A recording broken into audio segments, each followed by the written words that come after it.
Welcome back to my channel, sports fans. Okay, let's get into this one right here. Carry, travel, travel, carry, travel, carry, travel. If you like a game of carrying and traveling, like you was watching elementary school kids first learning how to dribble the basketball, then the Lakers versus the Nuggets, this was the game for you, folks. You just can't even believe what you're seeing with your own eyes yesterday. And this is a big thing in the NBA, right? And I basically had to cut this thing off in the first half.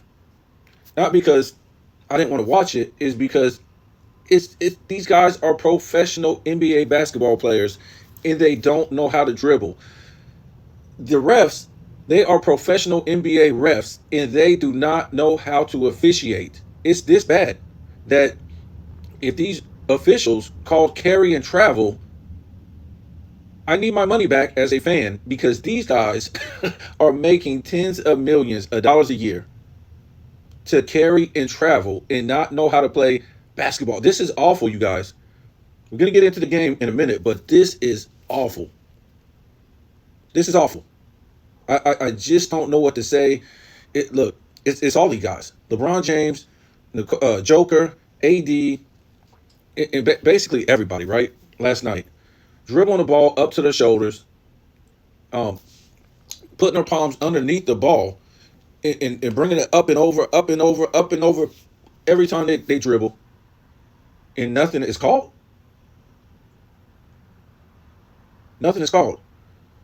LeBron stiff arming people and pushing people off of him as he backs them down, and then when you just put your arms up on the guy and put a body on him, you're they call a foul on you. It was one play, I just could not believe it. I forget who, somebody got the rebound, and him and Russell Westbrook was on the other end, literally, basically together. The ball went to LeBron James. They threw the ball to LeBron James on the other side of the court, and Russell Westbrook kind of grabbed him before he could catch the ball. Oh, LeBron did not have the ball, and the ball ended up going out of bounds. But LeBron never had the ball. He was never dribbling with the ball. It wasn't like Westbrook was far away from him. He might have been like 2 feet away from him when he grabbed him from grabbing the ball. And they called a breakaway foul. No, clear path. They called clear path foul. I could not believe it. These are the same refs that don't call carry and travel and travel. And now they did call travel on LeBron one time when he did some spin move on a defender. And they had no choice, man. He was basically by himself while he was doing it, stumbling and bumbling, and took like six steps. And he was outraged. This is horrible, guys. He was outraged because he took 6 steps while he traveled.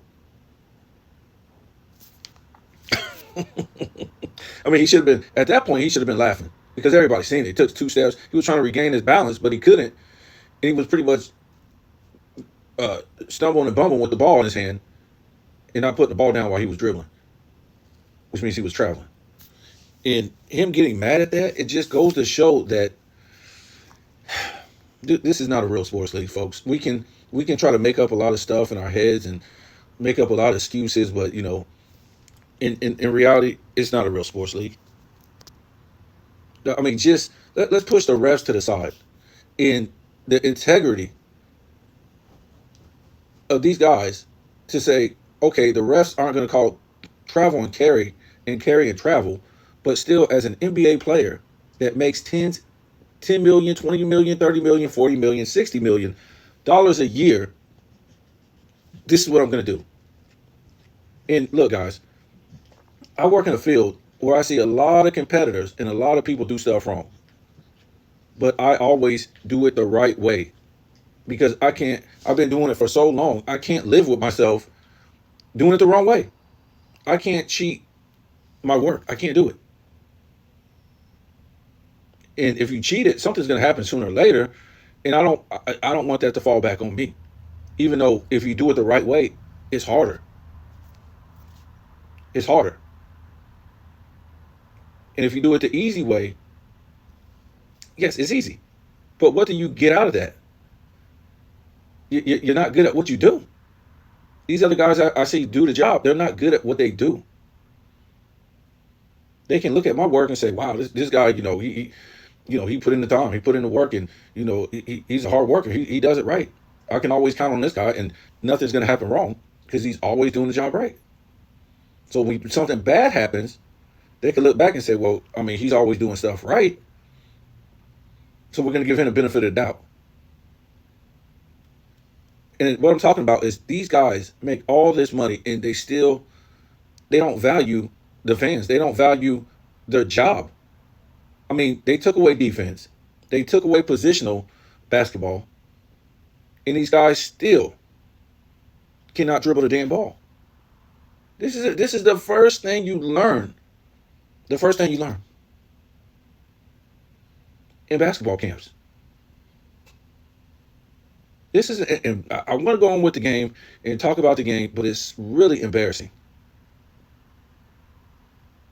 because this is what is going to spread because them shooting all these threes. Now it's a commonplace in college, AAU, all this stuff, right? So the carrying and traveling, I just can't even like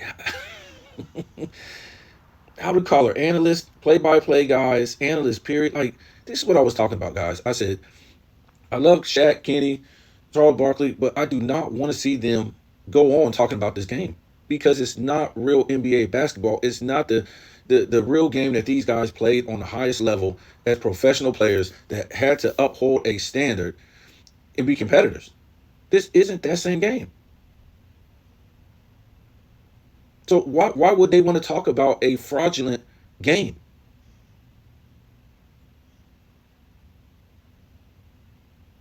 That the refs aren't refereeing, the players aren't playing at the highest level.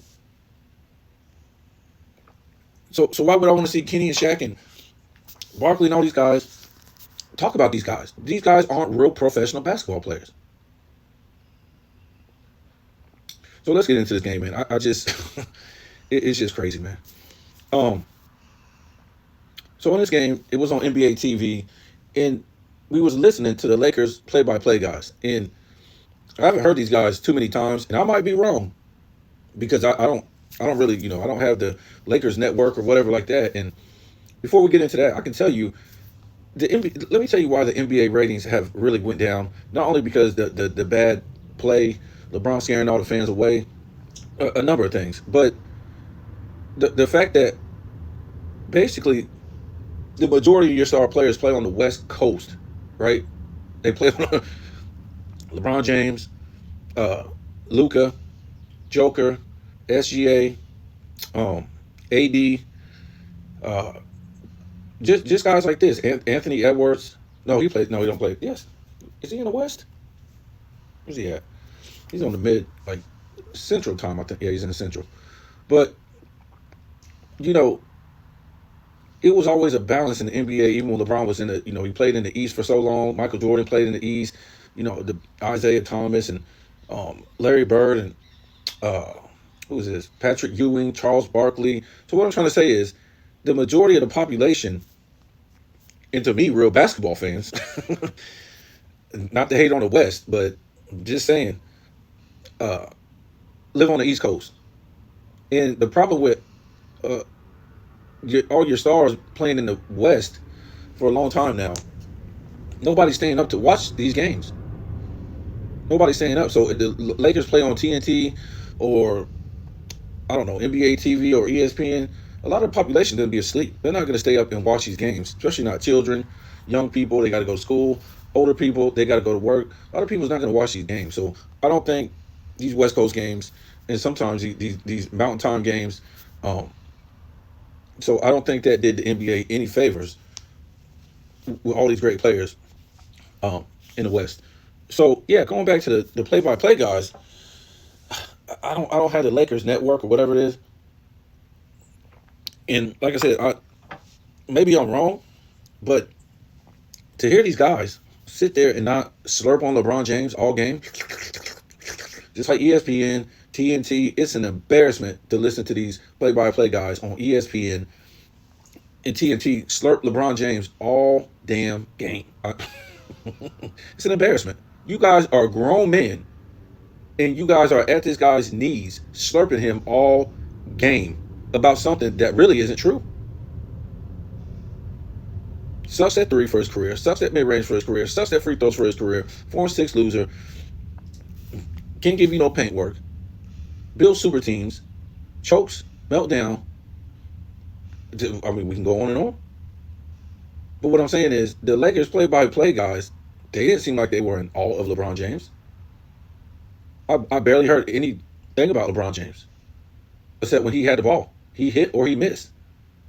When you listen to TNT and ESPN, I mean, you would think LeBron James had the ball in his hand all damn game, every dribble. How's he doing this in year 21, year 22? They're disturbing him, and then they throw in all his accolades, what he done did, how he leads a team, how he puts everything on his back, all this stuff. It never stops. These are grown men acting like women or acting like a man that done seen a beauty queen walk past them. A perfect 10. Oh my God, look at her. Going crazy. Like, go. Y'all just got to stop, man. So, yeah, they didn't slurp on LeBron James. And basically, they told the game how it was.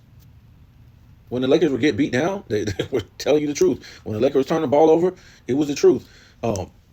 They said something, and it sounded like it was a shot at LeBron James. Because at one point, they said something about, they were talking about Joker, and they said he didn't put up empty stats tonight. And one guy said something about, yeah, what are empty stats anyway? I don't know why people say empty stats.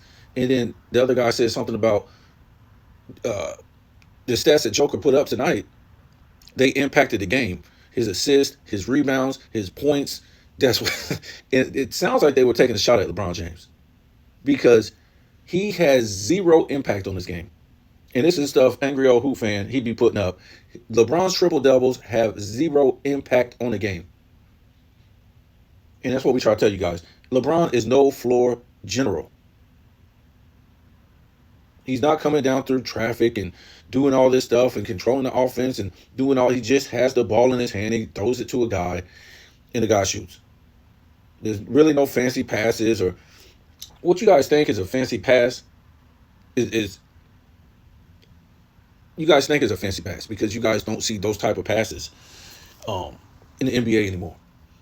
This ain't the same. You just don't see the Steve Nash passes, the John Stocktons and the Chris Pauls and the Magic Johnsons and the Mark Jacksons. You don't see these type of passes no more. So when you see something that kind of looks like that, these NBA fans today are just like floored, right? So when you see Anthony Edwards just do a simple dunk and bam it, they go nuts. Like, that's the best thing I ever seen. But it was just a tomahawk dunk. It was a simple dunk. But because they're trying to tell you this era of skinny 3-point shooters are the most athletic era of all time, and you rarely see any dunks, you go crazy when you do see a dunk. You think it's the greatest thing you ever seen. We grew up in the 80s and 90s, so this was commonplace all the time, doing fantastic dunks and all kind of stuff during the game. So LeBron James, I mean, he didn't have a bad game, but what he does every game is really not impactful. It's more like I'm getting my stats. That's it. 18 points. He was crying. Yes, he had a tantrum because he had to play defense because the Denver was working his ass. And he has 6 turnovers. He did have 3 steals. This game was sloppy. It wasn't really sloppy. It was real fast paced. So it was half court, but it still was fast paced. I don't know what to call it. It was weird. Um, 6 rebounds, zero offensive rebounds. Goodness God. 1 for 4 from the three and 7 for 17 from the field. And he had the most minutes. No, him and AD had the same minutes. Uh, yeah, LeBron continues just to stand around and look lost. He's really not a good help defender. Um, he's always standing under the basket. Um, I really don't know what to say about this guy. He's not. I don't. I guess he can play in this era because if he was back in the 80s or 90s, they would this guy would be sitting on the bench. As far as he would only get like 12 minutes a game, something like that, 15 minutes because they would wear his ass out. They would wear him out. It would be no mercy on this guy. As far as I mean, he would have to play a positional. Um, it would be a positional game, so he would be tired. That he would have to play defense. His teammates would be going off on him. Matter of fact, the coaches would be the fans would be going off on him for not playing defense. And the defense he does play is it's a lot of fouling. It seems he can get off the ground and do these dunks um, on offense, but he can't really get off the ground and block a defender. He can't do that like face to face, or he just lets the defender go to the damn basket. Anthony Davis, and can't beat up on this guy too much, but the guy looks tired. He looks beat, and he's been getting away with a lot of, he doesn't have to play great centers on a nightly basis. And I think Joker wore him out. Joker wore him out. Y'all remember, Joker ain't a skinny, frail center. He's not. And it's too bad because they're out of the in-season tournament. Um, but AD looks tired, man. He might be able to recoup on the next game, but he looks tired. I try to tell you guys that Olympics really wasn't the ticket for these guys. We're trying to find out how LeBron James is still running the court 22 years straight up and down the court after all these regular season games, playoffs, finals, FIBAs, Olympics. How's that possible? How the hell is that possible? And everybody in the league is broken up, is hurt. And don't tell me it's because he works out. It's when you watch him play, I mean, when you see him on the court, and every guy that guards him is basically has no muscle tone, is little, and you look at him and you would think, okay, yes, he was big when he was younger or whatever like that, and but this guy really hasn't shrunk that much. He really hasn't shrunk that much. So what I'm saying is, it's impossible to be that heavy for all those years and run up and down the court with something not being wrong with something in your legs, ankle, knees, hamstring, all this stuff. All these guys throughout the years have went down with all these crazy injuries. I'm just saying, folks, something ain't right. You cannot be that heavy and still be up and running the court like that.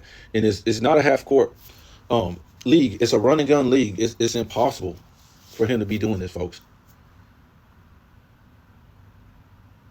Because the muscle don't make you do this. People don't put on muscle to play basketball. People don't really get big to play the style of basketball they play in this era. So I don't know, man. AD, he looks tired. He does a lot of grimacing all game. I just don't know if he's going to make it through the season with all this on his back. So it's basically on his back. You see, he only put up 14 points. And he took 19 shots. Of course, LeBron took the most, like always. They don't play any defense. And that why they don't play defense, we talked about this. This is the standard of LeBron James. And it's almost like we was talking about the carrying and traveling all damn game. That's why the officials had to uphold that standard. Is because if they did that, it would expose these guys as being real NBA basketball players. And I'm serious, guys. I'm not making this up when I say these guys are not real NBA basketball players. They're not. They're not. There's no way you could sit there and carry and travel all damn game and be a real NBA basketball player. Hell, you couldn't even go to the YMCA and pull that off. Everybody would be like, bro, you just carried. You just travel. You're dribbling the ball literally to your shoulders. You got your palm under the ball every time you carry it, and you're carrying it up and over, up and over, up and over. What is that?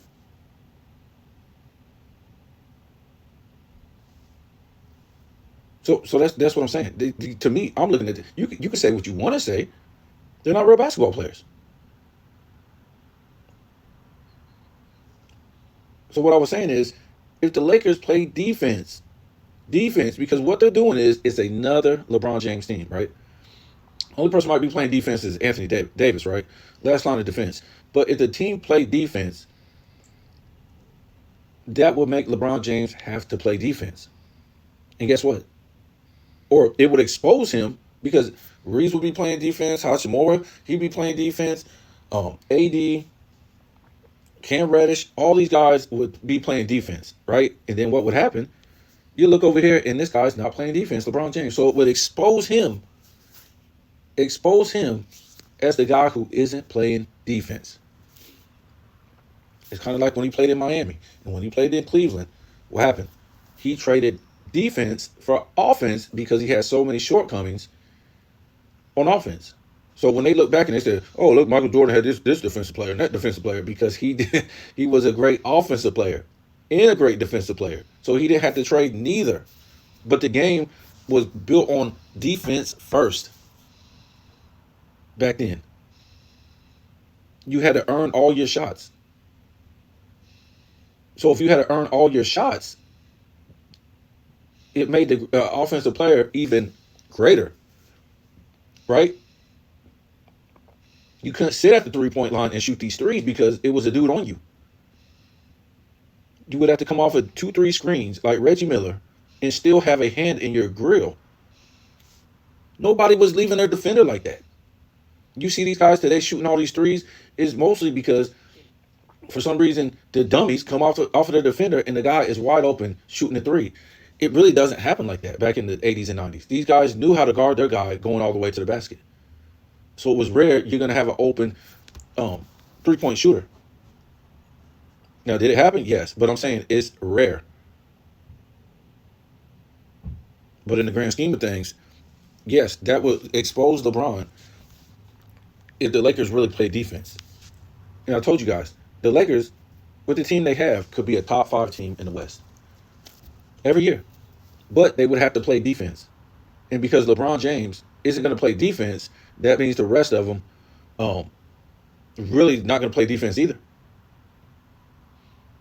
So what are you doing now? You're just playing an offensive game and trying to play off of athleticism or whatever that is.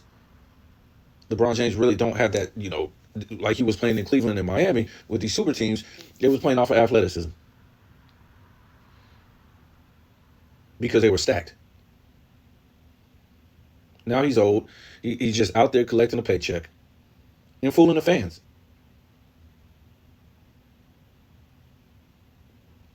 So look for the Lakers really to, go in, try to win this in-season tournament.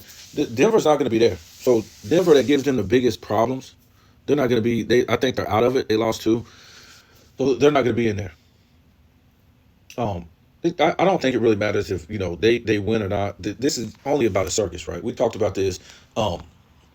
They hope to get there and win and have Bronny in the in-season tournament.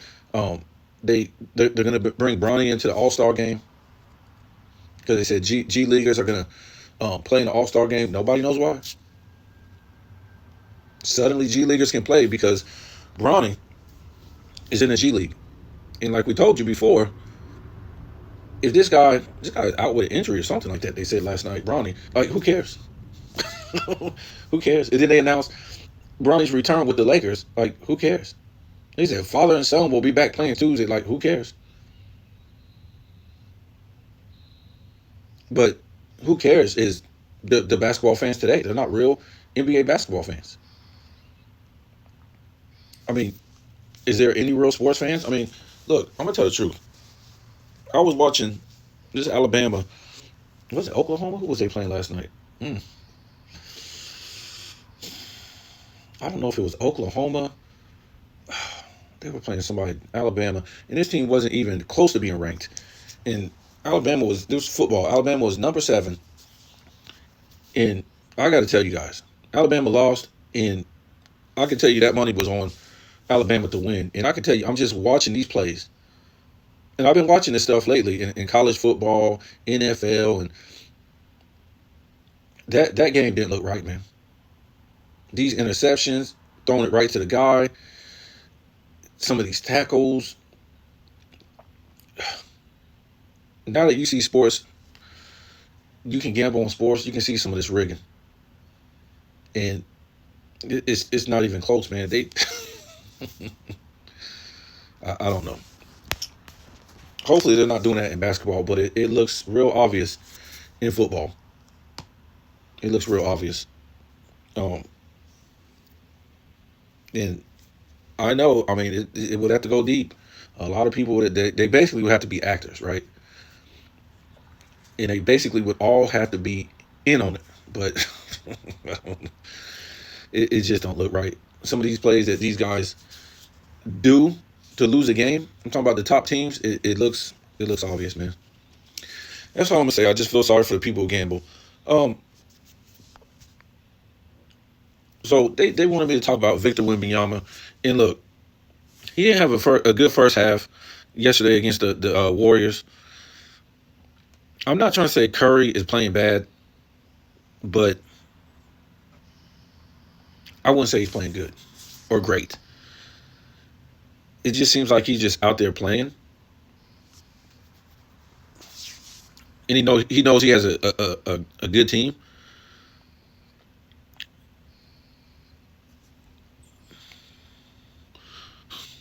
Look at Draymond Green, 0 for 5 from the field, 0 for 3 from the three. That's goodness gracious, man. And he had 1 point, and you played 27 minutes. Wow, that's just horrible. Yeah, going back to Victor Wembanyama, 9 for 21 from the field, 4 for 13 from three. Couldn't even give you 10 rebounds. Um, Let me see here.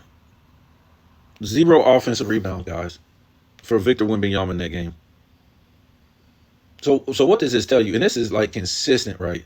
And we get on LeBron James for not uh, getting offensive rebounds. And the thing about it is, all these guys are basically playing on the perimeter. So it's hard to get offensive rebounds. You're just not. It's going to be rare that you get an offensive rebound because they're playing. The only guy that's really going to play on the perimeter is, I mean, in the middle on offense that's really supposed to is the center.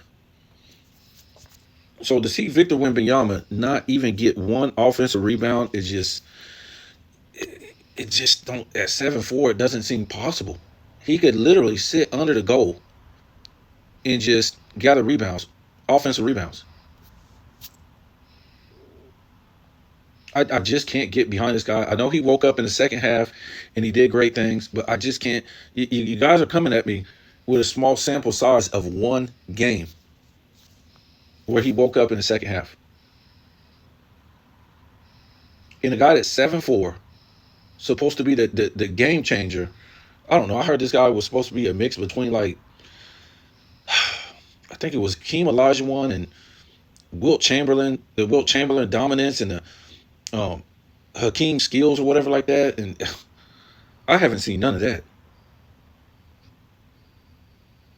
I mean, just I wouldn't need to even be coached to have common sense to know. Throw me the ball on the block, and I'm gonna turn around and dunk. That's it. 7'4". I'm gonna turn around and dunk on these skinny 3-point shooters, and the only person that can stop me or give me any challenge will be AD maybe, Joker maybe, Joel Embiid maybe. That's it. And how many times are you gonna play them? And then I'm gonna get so good they're not gonna be a challenge to me. So forget about the coach telling him to do these things. He should know to do these things. Um, so the Spurs, they might want to go out and get a center, draft a center, because this guy isn't a center. He doesn't want to play the center position. He doesn't. Obviously, he was just in Europe, just banging from the 3-point line. I don't know. I never seen nothing like this. Um, Again, attempted 13 threes. This is Curry attempted 10. So basically, you don't have a center. You really think Joker would attempt all those threes? What about Joel Embiid? What about AD? What about slow-footed Rudy Gobert? And don't tell me, oh, it's because this guy can shoot the three. Bro, this is consistent. 4 for 13 tonight. Let me go back to this right here. Field goal percentage still at 46%, 22 points per game. He did get up to 10 rebounds for the season, which is, this guy should be just like averaging 15 rebounds while not wasting no energy. Being out, let me see.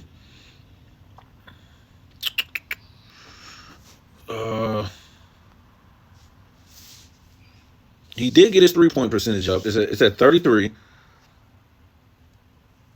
but still, this guy is shooting way too many damn threes. I probably won't find that. I was trying to look for something else. It's gonna take too long to look for it, but let me see. 3-point.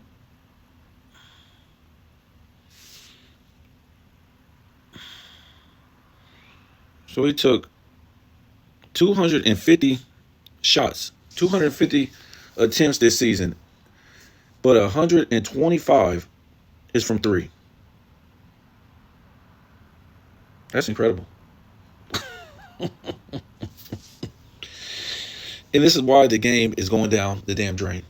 Because I basically don't know what this guy is trying to prove. So is he trying to prove he's going to be the greatest 7'4" guy that can shoot the three?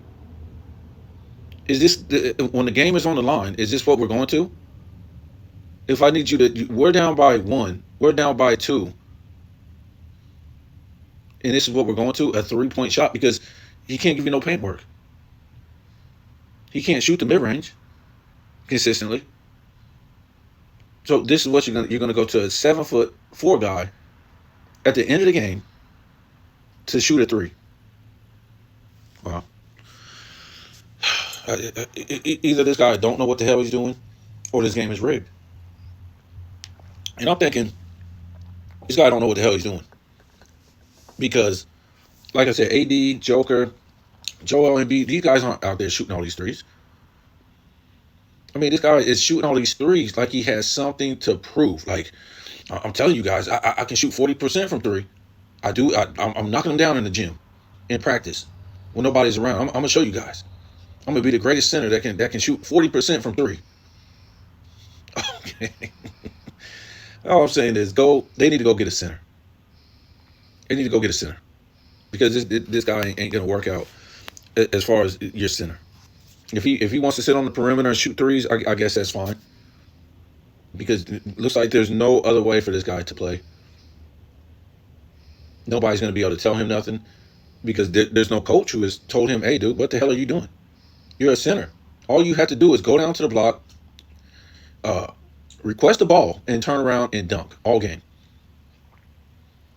When you don't have the ball, right, go down to the paint and get the offensive rebound. You're 7'4". What are you doing? I mean, this is, they try to make this stuff seem like it's rocket science. And you can't really, like, wow. So where's Gilbert Arenas calling this guy out on this? But he'll tell lies on this podcast. This guy has almost 1 million subs off of telling lies and telling half truths. So if telling the truth in this world, there's no value in it. There's no value. It's all about lies and half truths. If you tell the truth, guess what? You ain't gonna get no subs. Go ask Gilbert. He done made all this money. Well, I looked at his channel because I'm not a sub. He's averaging, like, I would say about 100,000 views per video off of being a liar, basically, or telling half truths. This is crazy. And this is a guy who played NBA basketball at the highest level.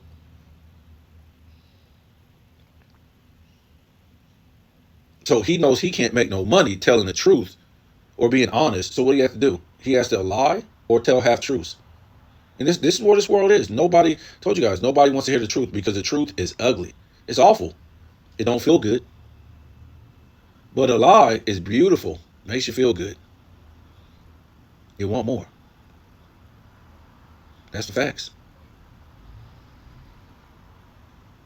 right? So if imagine these play-by-play guys and these so-called NBA players, Rasheed Wallace and Gil's Arena and these guys, Gilbert Arenas. What if they came out and said these guys aren't real professional basketball players? They won't make no money, right? You say, wow, because they don't even know how to dribble. And then what would happen? They'd be like, oh man, that's on the refs. No, the players basically control the game. They're getting paid tens of millions of dollars. So at this point, it's them. The refs in the past upheld the standard. They wasn't scared of the players. They knew the players uh, upheld the standard because if say like one player, right? Let's just say, right, when we talk about defense back in the '90s or the '80s, whatever, or maybe the early 2000s before they changed the rules. Why these guys want to play this type of defense? Because they were okay with it. So if one guy was getting hand checked and not the bad boy Pistons type of defense where you're punching and kicking somebody in the air, but hand checking, elbows in the post. Why one guy was okay with it? Because he was going to do the same thing. They wanted each other to earn the earn a point. They wanted to play real men's basketball. And this wasn't something that they created back in the 80s and 90s. This was the evolution of the game, starting in the 50s, the 60s, the 70s, went to the 80s, and the 90s. So it wasn't something that you could complain about because this was the game that every era played. So if you wasn't willing to play that style of basketball, you wasn't upholding the standard of the game, of the past. And you wasn't included as being a great player if you didn't play under the same rules. If they took out defense in the 90s and said you couldn't hand check, no elbows in the post, none of that, body to body, a hard foul, guess what? The 80s and the 70s players will be all over these guys. Oh man, these dudes are soft, man. They couldn't play like us back in the day, man. They're scoring all these points, man, because they changed the rules. They couldn't play back in our time. This is why the 90s, the pace was so slow. Nobody was scoring points. And going into the early 2000s, nobody was scoring points. It's not because these guys couldn't score. It's because the defensive effort. You couldn't be on the court. Well, you couldn't start if you wasn't a good defender. Now, did you have to make a defensive team? No. But Steve Kerr, he was a better shooter than B.J. Armstrong. Better shooter than, what's his name? I don't think, was B.J. even there? I'm not sure. But he was a better shooter than Ron Harper. Well, I was thinking about John Paxson. John Paxson eventually started coming off the bench, and B.J. Armstrong started. But Paxson was a better shooter. But B.J. Armstrong was a better defender. So eventually, B.J. Armstrong eventually started the game. It's the same thing with Steve Kerr and Ron Harper. Yes, Steve Kerr is a better shooter than Ron Harper. But Ron Harper was a better defender. So more than likely, you need your best defenders to start that game. This is how it was in the 90s because you was not given anything. Which means if you scored, you earned it. And when we talk about travel, travel, not only are these guys not earning their buckets, but they're not earning their money. If you don't know how to do something that they're teaching elementary school kids how to do in drills. So you guys tell me what you think, man. I watched the end of that game. They were just getting beat down. The Lakers were getting beat down. LeBron James, he just should have went on the bench at the start of the fourth quarter. But, he wanted to stay in there and stat pad. And J.J. Redick, whatever coach this guy is, this guy ain't no real coach. I told you guys, ain't no real coaches in this league. They all run the same style offense. They're not guys that can pat their players on the back. That's it. They're not real coaches. You want to see real coaching? Go back and watch some 80s, 90s games. These guys will go nuts. Will be screaming at players. They don't care. Screaming at you on the bench you, all kind of stuff. Especially the 80s. I see some of these coaching guys are wild. It's crazy, man, because these guys were real competitors. The coaches were. They wanted to win. You blew an assignment, they're screaming at you. When you're on the floor and when you come back to the bench. And don't get the college coaches. Woo, man, them college coaches were something else. These ain't real coaches, folks. These are just like stand-in coaches in a fake league, really. So I don't know what else to say, man. Just we'll see what happens. They play the Suns, the Lakers on Tuesday. I don't know if they win that game. They're probably going to go to the championship game. I don't know. That'll be like 3 in a row. We'll see what happens, man. Tell me what you think.